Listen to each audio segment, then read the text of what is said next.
मैं रजनी गुप्ता, आपकी हिंदी विषय की अध्यापिका, राजा भरत सिंह इंटर कॉलेज नांगल सोती से।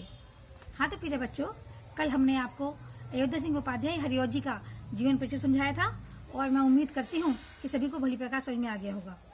आज हम उन्हीं का पाठ पवन दूती पढ़ते हैं, जो कि उनके प्रसिद्ध महाकाव्य प्रियप्रवास से अवतरित है। आइए चलिए देखते हैं।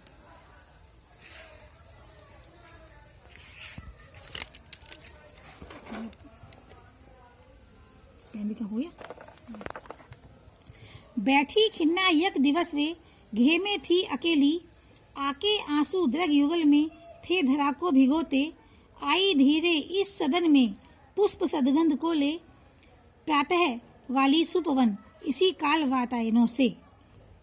अब ये पद्यांश पढ़ाने से पहले थोड़ा सा मैं प्रसंग रूप में आपको समझा देती हूँ कि इससे पहले आप लोगों ने 11वीं क्लास में देखा था कि सूरदास का जब पाठ पढ़ा था तो श्री कृष्ण के विरह में गोपियों को देखा था, और जब जगन्नाथ दास रत्नाकर का जो पाठ था उधर प्रसंग, उसमें भी श्री कृष्ण के विरह में दुखी गोपियों को पढ़ा था।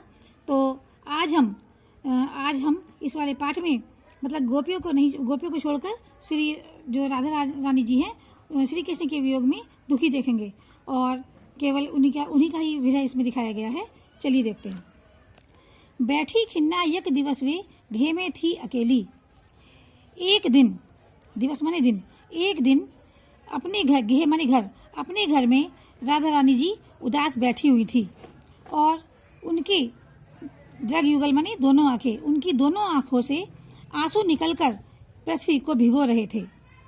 आई धीरे इस सदन में, और तभी उनके कक्ष में, सदन माने कक्ष, तभी उनके कक्ष में फूलों से सुगंधित हवा, जो कि प्रातःकाली चलने वाली सुंदर समीर से बोलते हैं, सुंदर हवा, वो खिड़कियों के रास्ते, वातायन माने खिड़कियों के रास्ते से उनके घर में प्रवेश करती है। एक बार फिर से समझ लेते हैं इसी का अर्थ दोबारा से, कि एक दिन राधा रानी अपने कक्ष में या अपने घर में अकेली बैठी हुई थी, दुखी अवस्था में बैठी हुई थी, और उनकी दोनों आंखों से आंसू निकलकर पृथ्वी को भिगो रहे थे, और उसी समय उनके कक्ष में फूलों से अच्छी गंध को लेकर प्रातःकालीन चलने वाली सुंदर हवा खिड़कियों के रास्ते उनके कक्ष में प्रवेश करती है।